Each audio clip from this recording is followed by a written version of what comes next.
Hello दोस्तों, मैं lovely Shrivas फिर से एक बार लवली स्मिथ से मैं आपका स्वागत करता हूं। दोस्तों, आज का हमारा टॉपिक है आयतन क्षेत्र मिति का और आज हम आयतन का पार्ट 2 देखने वाले हैं। इससे पहले मैं पूरा बेसिक से जो कॉन्सेप्ट था पार्ट 1 का उसको मैं डील कर चुका हूं। आज के क्लास में कुछ हम चुनिंदा सवाल देखने वाले हैं जो सीजी व्यापम की दृष्टि से खासकर अमीन पटवारी के लिए बहुत ही इंपॉर्टेंट होने वाला है। दोस्तों, ये मान लो कि यही सवाल हुबहू आने वाला है, यही सवाल फंसने वाला है, तो निश्चिंत रहिए और कंटिन्यू देखते रहिए। ज्यादा से ज्यादा लाइक और सब्सक्राइब कीजिए। दोस्तों, क्लियर है? तो आज का हमारा बेहतरीन सवालों में से एक सवाल है, ठीक है। ये हम पूरा बेसिक से देख चुके हैं पहले क्लास में। आज का हमारा जो पहला सवाल रहेगा ये रहा, है ना। ये हमारा आज का पहला सवाल है, गजब का सवाल है। दोस्तों, हमने देखे कि 2025 से व्यापम बार बार इसी प्रकार के पैटर्न के सवाल पूछे जा रहे हैं और इन सवालों को यदि हम आज छोड़ देंगे तो फिर कैसे बनेगा, कैसे आप वहां पर एग्जाम को क्रैक कर पाओगे। क्लियर है? तो देखिए क्या बोल रहा है, दिए गए त्रिविमीय आकृति में, ठीक है भाई, उनके किनारों की संख्या के आधार पर बढ़ते क्रम में आपको क्या करना था, अरेंज करना था। यही बात है। हमने इस प्रकार के 2-3 सवाल देखे 2025 में जो सीजी व्यापम द्वारा बार बार लिया जा रहा है ना। इससे पहले मैं जिक्र किया था आपके एग्जाम में जो पूछे गए थे, ये आपके एग्जाम में पूछा गया था, है ना। यदि हम बात करें, ये सवाल पूछा गया 2024 में, पूछा गया हॉस्टल वार्डन में, ठीक है। उसके पहले एक और सवाल पूछ दिया गया था, इसके बाद एक और सवाल आया था शायद, ठीक है, ये गोला बेलन आधार पर। तो जब बार बार इसी प्रकार के सवाल पूछ रहा है तो भाई हम इस प्रकार के सवाल क्यों नहीं देखें, है ना भाई।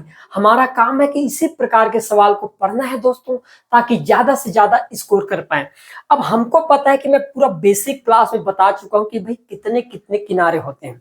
अब यदि मैं बात करूं कि दिए गए त्रिविमीय आकृति में उनके किनारों की संख्या के आधार पर बढ़ते क्रम में आपको क्या करना था, जमाना था। तो मैंने कहा कि ये आकृति बेलन का आकृति है। अब आपको पता है कि एक बेलन में कितने किनारे होते हैं, है ना भाई। यदि मैं बेलन की किनारों की बात करूं तो हमको पता है कि भाई मान लो ये किनारा मान रहा है, यदि व्यापम किनारे के रूप में देख रहा है उसको, मैं इस चीज के बारे में भी जिक्र किया हूं, तो भाई ये एक किनारा होगा उसके लिए, ये जो किनारा है ना ये एक किनारा होगा। क्लियर है?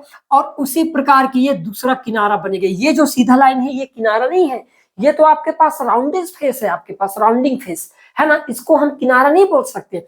हमारे लिए जहां पर भी थोड़ा सा कोना टाइप का नजर आए वो किनारा होगा। तो मैंने कहा ये बेलन में ये एक किनारा और ये ऊपर वाला ये दूसरा किनारा, तो टोटल कितने किनारे हो गए, तो आप कहोगे भाई इसमें 2 किनारा है।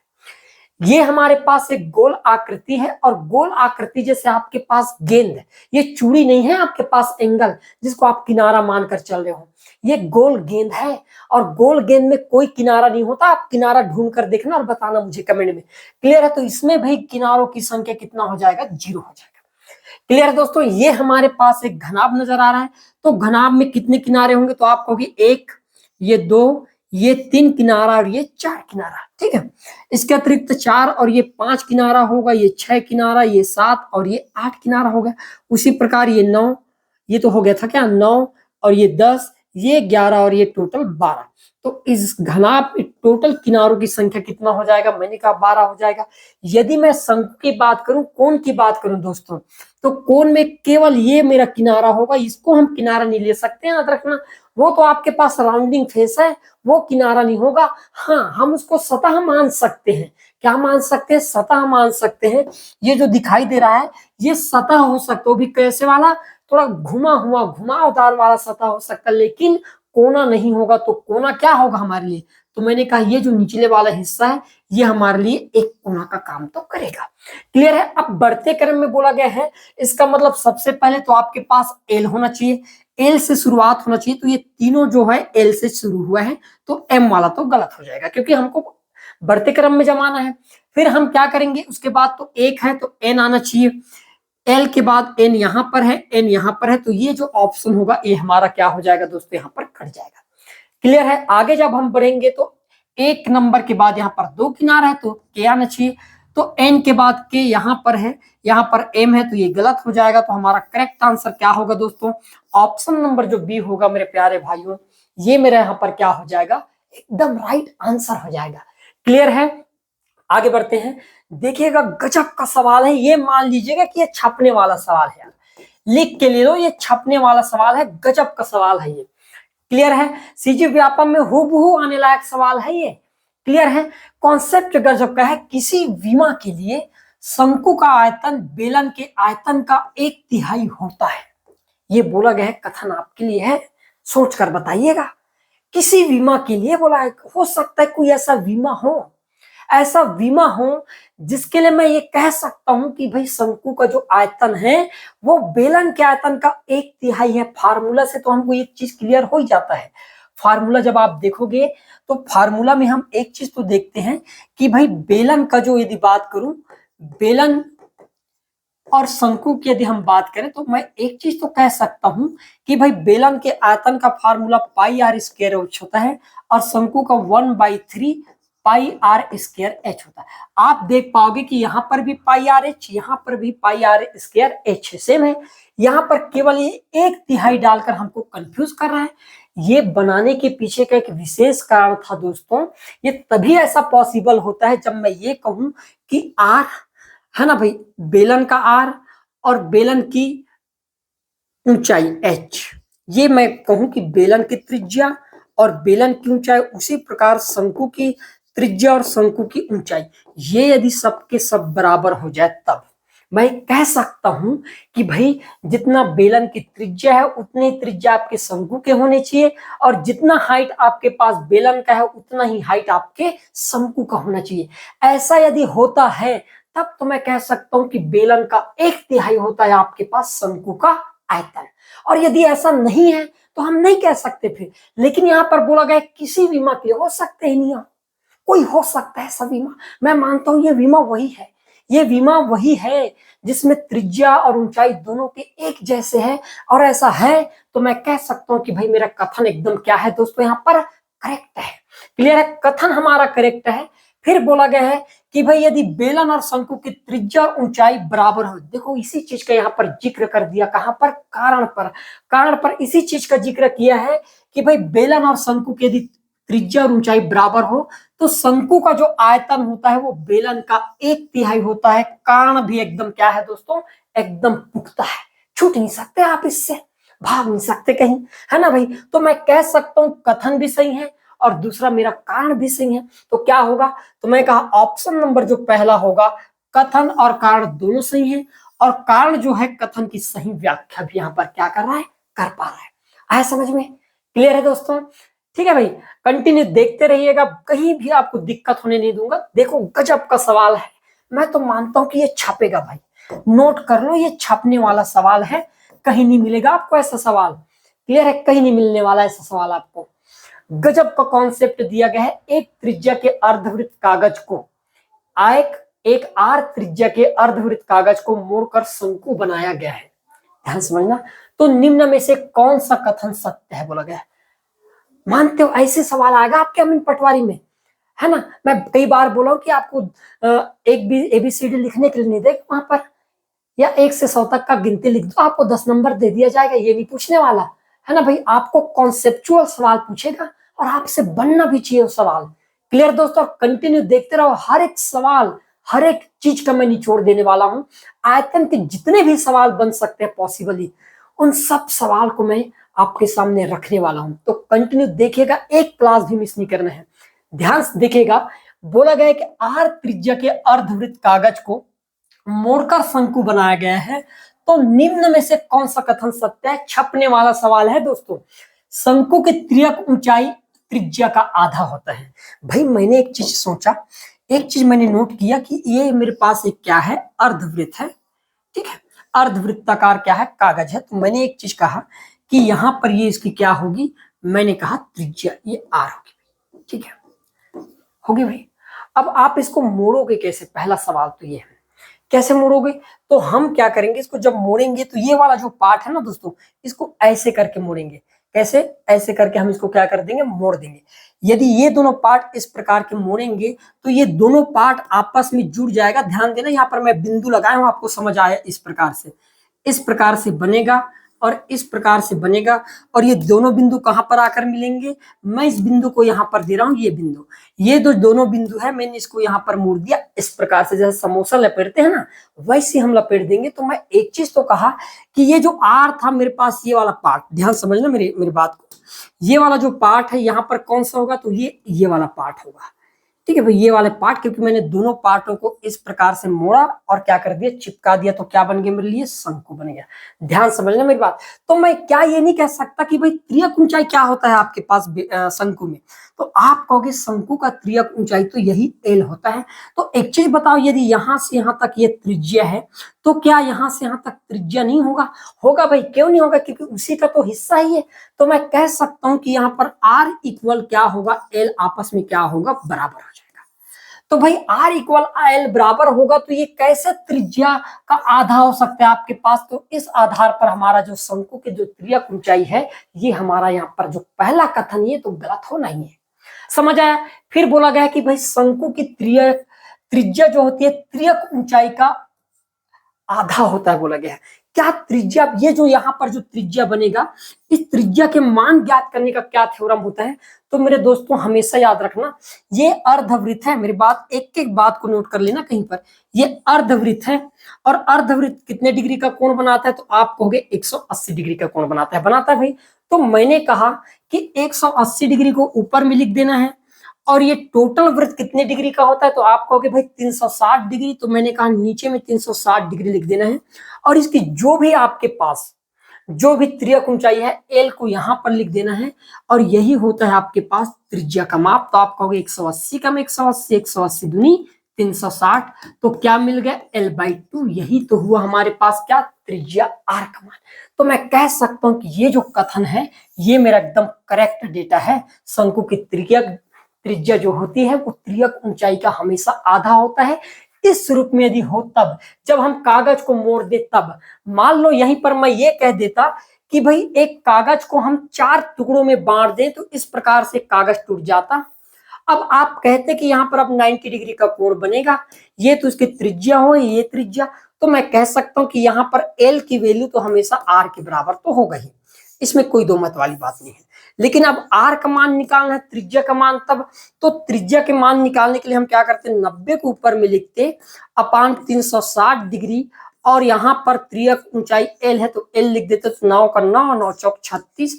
तो आर की वैल्यू कितना हो जाता? तो आप कहते L/4 हो जाता। भाई 1/4 में हम कितना रख सकते थे?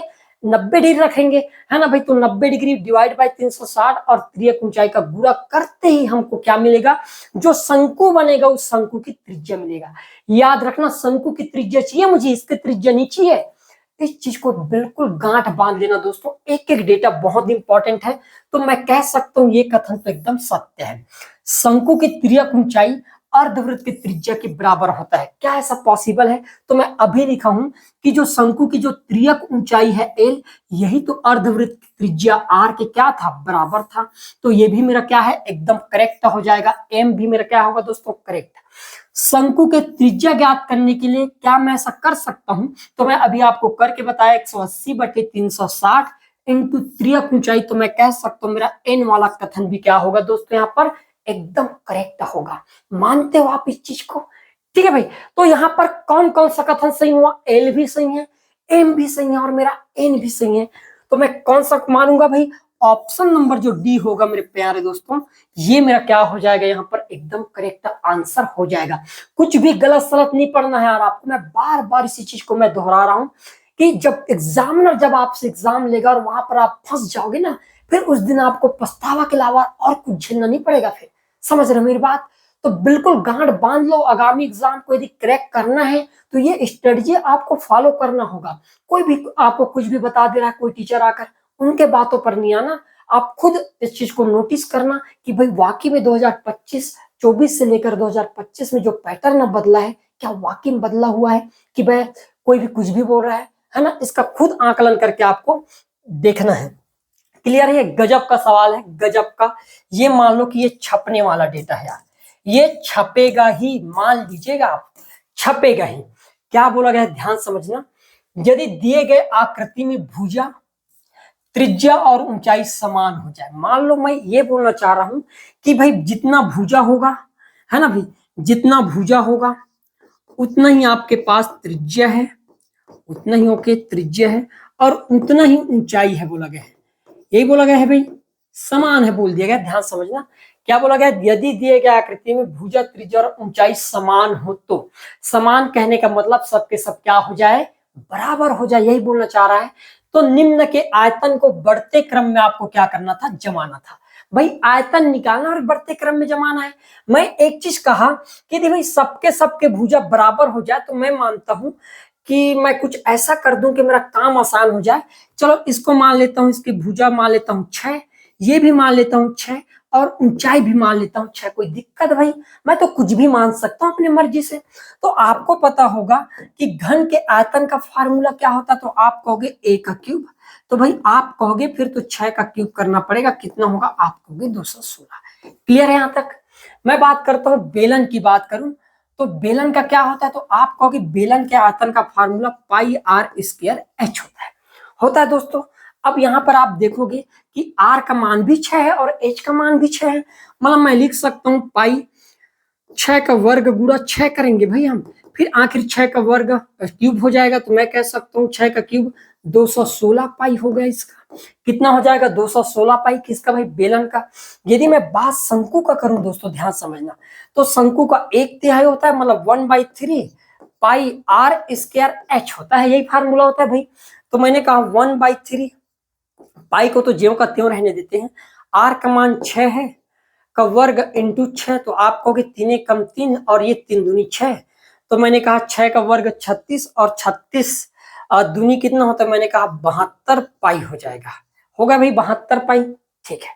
फिर आगे हम बात करें गोला की, तो आप गोला में एक चीज देख पाओगे कि 4/3 पाई आर का क्यूब होता है, तो मैंने कहा 4/3 पाई को तो ज्यों का त्यों, आर का मान है 6 का क्यूब, तो मैंने कहा कि भाई चलो ठीक है 4 इंटू, मैंने कहा ये 36 गुणा 6 पाई बटे, अब 3 कर सकता हूँ, 3 कम 3, 3 दूनी 6, तो आप कहोगे 4 दूनी 8 गुणित 36 पाई करना था। तो बताओ 36 पाई गुणित है ना, मतलब 36 गुणित 8 पाई करना था, तो मैंने कहा गुणा करके देखते हैं, 8 छक 48 की 8 हाथ के 4, 8 या 24, 24 और 4 कितना हो जाएगा, तो मैंने कहा 24 और 4 हो जाएगा 28 पाई। मतलब कितना है इसका, 288 पाई। अब जो जो डेटा है उन डेटाओं को मैं अरेंज कर देता हूं। घन का आया है 216, बेलन का मिला है कितना, मैंने कहा 216 पाई, बेलन का इसका मिल गया है 288 पाई, और इसका मिल गया है 72 पाई। यही बात है, क्लियर दोस्तों, ठीक है भाई। अब मैंने एक चीज कहा कि आपको तो बढ़ते क्रम में लेना है। बढ़ते क्रम में मतलब सबसे बड़ा तो यही होगा, 216 से बड़ा ये 216, और साथ में पाई भी है। और पाई का मान कितना होता है, तो मैंने कहा पाई का मान 3.14 तो होता है। मैं अभी नहीं रखा, कोई दिक्कत नहीं। तो मैं समझ गया सबसे बड़ा ये एन होगा, उसके बाद एल होगा, फिर हम चर्चा करेंगे इन दोनों पर। क्लियर है। तो मैंने कहा पहले एन, लास्ट में एन, फिर उसके पहले एल, तो लास्ट में एन है ना। यहां पर कुछ गड़बड़ी हुआ क्या,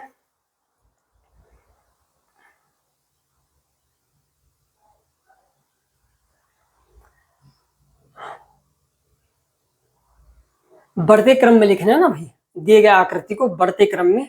तो सबसे छोटा क्या होगा, 72 लग देते हैं। पाई का मान में एक्चुअल में 3 मान लेता हूँ, 3 दूनी 6 और 3 7 21, 216, तो कुछ तो ज्यादा होगा। तो मैं समझ गया सबसे लास्ट में आना चाहिए आपके पास के है भाई कहीं पर, है ना। हो सकते हैं यहाँ पर प्रिंटिंग मिस्टेक हो गया होगा। के सबसे छोटा है, तो सबसे छोटा के से शुरू होना चाहिए। इन दोनों के से शुरू हो रहा है, मतलब ये और ये दोनों आपका क्या होगा, गलत हो जाएगा।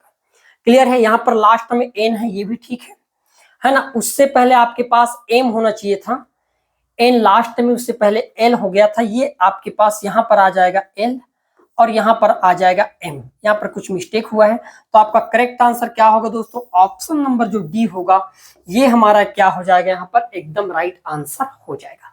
क्लियर है भाई, आए समझ में। आगे बढ़ते हैं, देखिएगा अगला सवाल। फिर ये दिया गया है, मिलान करके आपको बताना था। यहाँ पर कुछ डेटा दिया गया है ना। बेलन का आयतन ये दिया गया है, शंकु का आयतन, गोला का आयतन और अर्ध गोला का आयतन, और इधर उसके फार्मूला को दर्शाया गया है। आपको ये बताना है कि भाई इनमें से करेक्ट कौन सा होगा। तो मैंने कहा बेलन के आयतन का फार्मूला, तो बेलन के आयतन का फार्मूला क्या होता है भाई, पाई आर स्क्वायर एच होता है। तो भाई आपके पास तीसरा ऑप्शन क्या करेक्ट हो जाएगा। शंकु के आयतन का फार्मूला 1/3 होता है, तो ये हो जाएगा।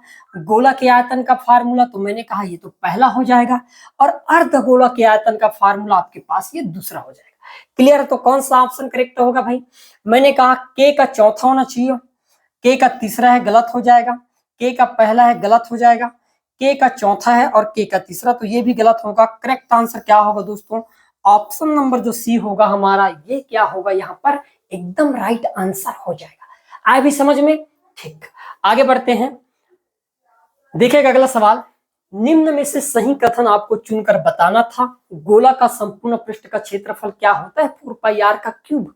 तो मैंने एक चीज कहा यहाँ पर, इस प्रकार के सवाल देने का एक ही मकसद है उसका, कि आपको भ्रमित करे कहीं से भी, और आपको भ्रमित नहीं होना है। मैं बार बार बता रहा हूं भाई, गोला के संपूर्ण पृष्ठ का क्षेत्रफल 4πr का क्यूब नहीं होता, बल्कि क्या होता है 4πr का स्क्वायर होता है दोस्तों।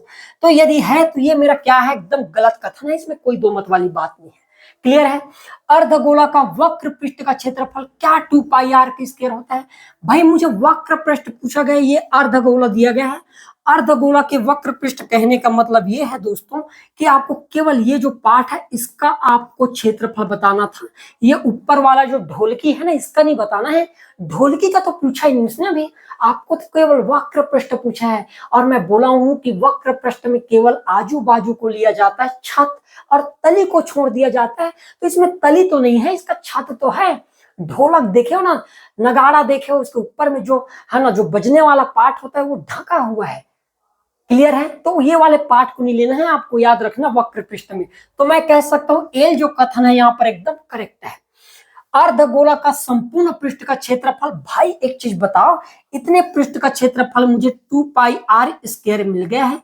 अब बताओ ये वाला जो पार्ट होगा ढोलकी का, क्योंकि संपूर्ण पृष्ठ में क्या आएगा भाई, संपूर्ण पृष्ठ कहने का मतलब है उसका कि आप पूरे पार्ट का मुझे क्षेत्रफल बताओ, तो ये पार्ट तो खुला होगा उसका। तो मैंने कहा ये वृत्ताकार है, वृत्त के क्षेत्रफल का फार्मूला πr स्क्वायर होता है।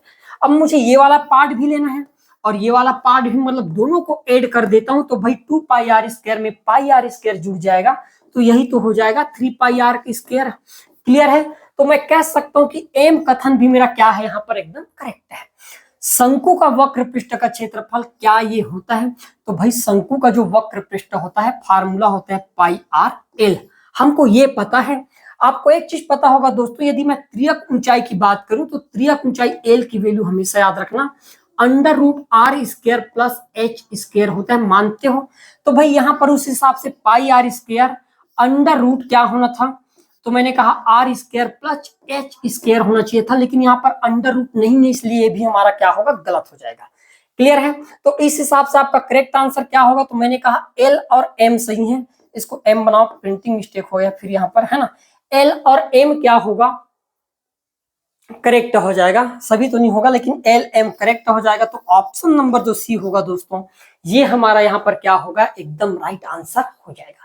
क्लियर है भाई? आया समझ में? ज्यादा से ज्यादा लाइक करें, सब्सक्राइब करें। क्लियर है? देखते हैं नेक्स्ट सवाल फिर। ये गजब का सवाल है, ये मान लो कि ये छपेगा दोस्तों, ठीक है, ये छपेगा, कहीं बुक में आपको मिलेगा नहीं खंगालने पर। देखिएगा सवाल क्या बोलना चाह रहा है कि भाई आर त्रिज्या वाले शंकु को 20 से काट कर अलग कर दिया जाए। काट दोगे आप? काट सकते हो, ठीक है।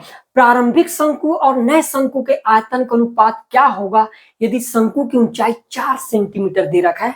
कहने का मतलब ये है दोस्तों कि एक मेरे पास इस प्रकार से शंकु है ना भाई, जिसकी अपनी एक त्रिज्या होगी और उसकी अपनी एक हाइट होगी h1। मैं चाहता हूं कि आप इस शंकु को यहां से कट लगा दो इस प्रकार से, तो भाई ये इसकी नया त्रिज्या r1 ये कर देते हैं, ये r2 हो जाएगा और इसकी नया हाइट भी तो बन जाएगा, तो मैंने कहा ये h2 हो जाएगा। क्लियर? यही बात है, ठीक है ना भाई। ये आयतन का अनुपात क्या होगा यदि शंकु की ऊंचाई 4 सेंटीमीटर, आपको प्रारंभिक ऊंचाई 4 सेंटीमीटर दे रखा है। एक शब्द यहाँ पर बोला गया कि इसको बीच से काटा गया है, बीच से काटा गया मतलब शेष ऊंचाई आपके पास 2 सेंटीमीटर का होगा। आधा ऊंचाई मतलब बीच से काटने का मतलब तो यही ना भाई कि उसकी ऊंचाई तो आधा होगा। फिर हमने 4 सेंटीमीटर था, हमने 2 सेंटीमीटर के बीच कट कर दिए, तब तो बनेगा 2 शंकु, एक छोटा वाला और एक पहले वाला बड़ा। अब आपसे यही पूछ रहा है कि ऊपर वाले शंकु का टोटल आयतन और पूरे बड़े वाले शंकु इसका टोटल आयतन के बीच अनुपात क्या होगा। तो मेरे प्यारे दोस्तों, हमेशा एक चीज याद रखना कि इस केस में हमको त्रिज्या की जरूरत नहीं पड़ती, जरूरत पड़ती है केवल हाइट की।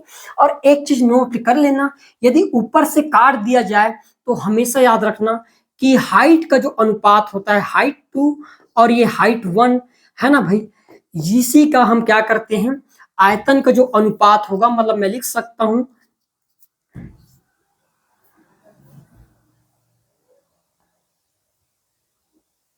क्या लिख सकता हूं मैं, ये कहूं कि छोटे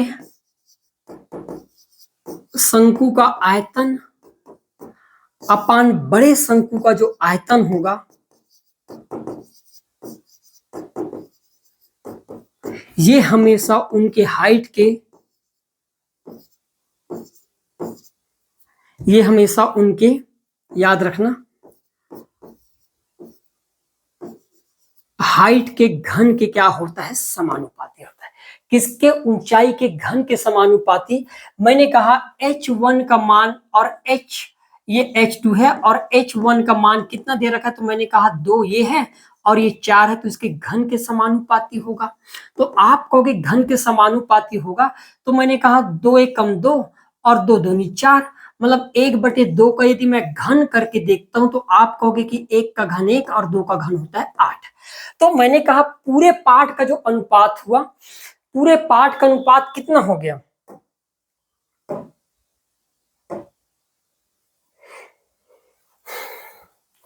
तो पूरे पार्ट की यदि हम बात करें तो पूरे पार्ट का अनुपात हो गया, यहां पर आप देख पा रहे हो 1 और पूरे का नीचे वाले का हो गया 8।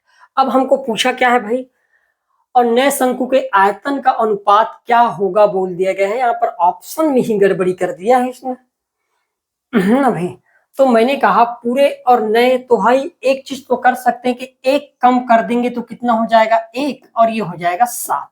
लेकिन ये 7:1 होना चाहिए, लेकिन ये शेष होना चाहिए। क्या होना चाहिए, शेष। तो भाई शेष होना चाहिए, तो मैं ये कह सकता हूं कि यहाँ पर नए शंकुनी, प्रारंभिक शंकुनी करेंगे, यहाँ पर बोल सकते हैं शेष शंकु लिख सकते हैं। क्या लिखेंगे, शेष शंकु होगा, तब ये सवाल करेक्ट बनेगा। यदि ऐसा है तो मैं कह सकता हूं उस हिसाब से 7:1, तो ये ऑप्शन जो पहला के करेक्ट होगा। एल आपका गलत हो जाएगा दोस्तों। फिर मैं बात करूं 7 में, इस 7:1 में दोनों जगह 8 का गुणा किया गया है, तो ये हो गया 8 7 56 और ये 8 एकम 8, तो इस हिसाब से ये कथन भी मेरा करेक्ट हो जाएगा।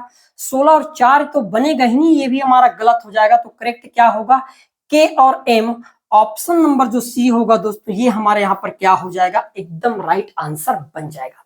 इस चीज को ध्यान रखना कि वहां पर शेष शंकु देना था, प्रारंभिक वाला शेष शंकु और नए शंकु, इन दोनों के बीच जो आयतन का अनुपात होगा ये 7:1 या 56:8 हो सकता है। क्लियर है दोस्तों, आगे देखते हैं। ये गजब का सवाल में से एक है ये, है ना। मान लो कि एग्जाम में फंसी गया, मिलान करके आपको बताना था कि क्या क्या डाटा दिया गया है भाई। सूची 1 में बेलन, घन, शंकु और एक पिरामिड दे रखा है, और सतह की संख्या के आधार पर आपको क्या करना था, मिलान करना था। आप देखे होंगे कि सीजीवापन बार बार इसी प्रकार के सवाल पूछे जा रहे हैं, है ना भाई, आपसे नंबर नहीं छूटने चाहिए। तो मैंने कहा कि भाई यहाँ पर देखोगे कि बेलन में कितने सतह होते, तो आप कहोगे, यदि मैं बेलन की बात करूं दोस्तों, तो आपके माइंड में एक चीज तो आएगा कि भाई ये बेलन का ये एक सतह, ये 2 सतह और ये थोड़ा सा राउंड वाला ये 3 सतह, तो बेलन में कितने सतह होंगे, 3 सतह। फिर बात करते हैं आपके पास घन की। तो घन की यदि हम बात करें तो आप एक चीज कहोगे कि घन में आप 3 पार्टों को देख पा रहे हैं, कौन कौन सा भाई, तो आप कहोगे 1 पार्ट, 2 पार्ट, 3 दिखाई दे रहा है और 3 पीछे छुपा है, मतलब इसमें 6 सतह तो हो गई। क्लियर है। यदि मैं शंकु की बात करूं तो शंकु में दोस्तों, तो मैं कहा कि एक नीचे वाला जो तबला है ये एक होगा और एक आपके पास सरफेस वाला होगा भाई, ये सरफेस वाला एक और ये वाला नीचे, तो यहाँ पर 2 सतह तो होंगे ही। क्लियर है। और लास्ट बच गया पिरामिड। अब आपके पास जो पिरामिड दिखाई देगा, है ना भाई, पिरामिड में इस प्रकार से हो सकता है, थोड़ा लंबा है क्या, ये ऐसा है, ठीक है, फिर ऐसा है, फिर ये ऐसा है, और ये वाला पार्ट कुछ इस प्रकार से गया है ऐसा, और ये ऐसा होता है पिरामिड। तो पिरामिड की यदि मैं बात करूं, अंदर वाले पार्ट को मैं थोड़ा सा बना देता हूं इस प्रकार से, ये है, ठीक है भाई। तो मैंने कहा ये आपके पास इधर का एक सतह है ना भाई, ये दूसरा सतह, ये तीसरा, चौथा, और ये 5 नीचे करके 5 सतह होंगे, तो ये 5 तो आना ही है। तो अब मैं टोटल गिनूं कि कितने सतह है मेरे पास, तो आप कहोगे पिरामिड में टोटल 5 सतह हमने देखे। बेलन की बात करें तो बेलन में 3 सतह है, घन की बात करें तो 6 सतह, और शंकु की बात करें तो 2 सतह। तो ऐसा कौन सा ऑप्शन है दोस्तों जो यहाँ पर मिल सकता है, तो मैंने कहा के का तो चौथा होना चाहिए, के का तीसरा ये गलत हो जाएगा, के का पहला गलत हो जाएगा, के का चौथा यहाँ पर है, के का तीसरा ये भी गलत होगा। तो करेक्ट आंसर क्या होगा दोस्तों, ऑप्शन नंबर जो सी होगा, ये हमारा यहाँ पर क्या होगा, एकदम राइट आंसर हो जाएगा। क्लियर है। लास्ट सवाल आज का, और गजब का सवाल में से एक सवाल है ये, ध्यान देना कि यही सवाल फंसने वाला है। क्लियर है। समान आयतन वाले दो बेलनों की त्रिज्या उनके ऊंचाई के वर्गमूल के क्या व्युत्क्रमानुपाती होता है। लगता है आपको भाई कि मैंने कहा दो बेलन जिसकी आयतन समान है, तो क्या उसकी त्रिज्या जो होगा ऊंचाई के वर्गमूल के समानुपाती हो सकता है। फिर बोला गया कि बेलन का संपूर्ण पृष्ठ का क्षेत्रफल 2 पाई आर एच होता है, ये तो बिल्कुल गलत है। 2 पाई आर क्या होता है भाई, मैंने कहा 2 पाई आर आर प्लस एच होता है ना, ये होता है, ये नहीं होता, तो ये तो बिल्कुल गलत हो जाएगा। कारण तो एकदम गलत हो गया। तो मैं बात करूंगा केवल कथन के ऊपर। अब जैसा कि सवाल में बोला गया है दोस्तों कि समान आयतन वाले, तो मैंने कहा एक जो बेलन होगा इसके आयतन का फार्मूला रख देता हूं मैं, ठीक है, इसका मान रख दिया पाई आर स्क्वायर एच बराबर दूसरे वाले बेलन होगा पाई आर स्क्वायर में बड़ा वाला एच कर दिया। मैंने दोनों के आयतन का फार्मूला और दोनों को बराबर कर दिया। मैंने कहा कि भाई यहां से पाई टू पाई कैंसिल हो सकता है, पाई टू पाई कैंसिल हो गया। अब मुझे त्रिज्या का निकालना, तो इधर आर को रहने देता हूं, ये वाले आर गुणा में पक्षांतर होगा तो भाग में आ जाएगा, और ये दोनों के ऊपर तो स्क्वायर है ही, उधर वाला एच को उधर ही रखने देते हैं, ये वाला एच गुणा करने पर नीचे में चले जाएगा एच।